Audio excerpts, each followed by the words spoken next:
The first investigation into Durham was a direct result of media coverage of the death of bus attendant Dave Simpson.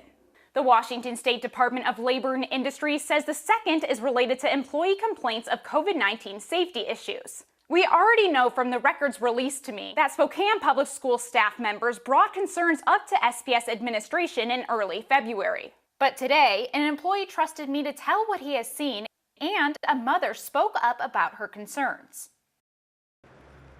After months of trying to get a hold of Spokane Public Schools and Durham bus services, Mother Amelia Potter reached her breaking point.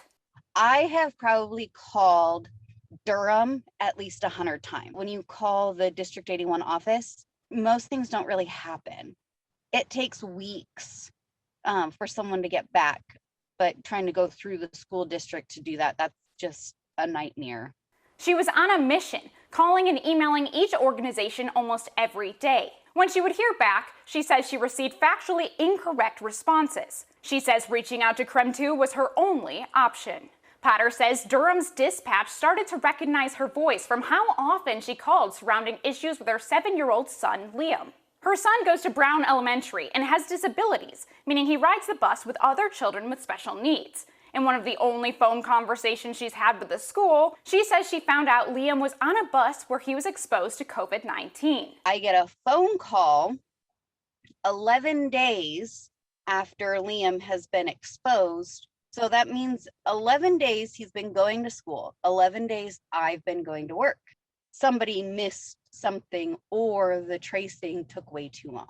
Public records show that SPS was pressing Durham for information they needed to contact trace, but the bus company could not produce seating charts. A SPS educator reached out to us to share his concerns, as he works with students with disabilities and is outside to welcome the kids to school. We are keeping his identity private due to his worries of backlash he may receive from speaking out. It's really surprising that the bus is jam-packed full of elementary students, so 2 to a seat all the way back. He says due to being short-staffed with drivers, Durham drops off high schoolers at the elementary school and immediately picks up the younger students to drive home. He says he has never seen anyone sanitize between the two age groups. He adds that he sees drivers not wearing masks and even alleges that a bus driver told him he had COVID, but was back to work days later. So he has COVID and seemed like he wasn't out for a whole lot of time. Like maybe 4 or 5 days. Why am I doing all my safety protocols in the school? Like making sure everything's clean every day, and then you just hand them off to another company, and then it's just like they just don't abandon all protocols. And it's like, what the heck?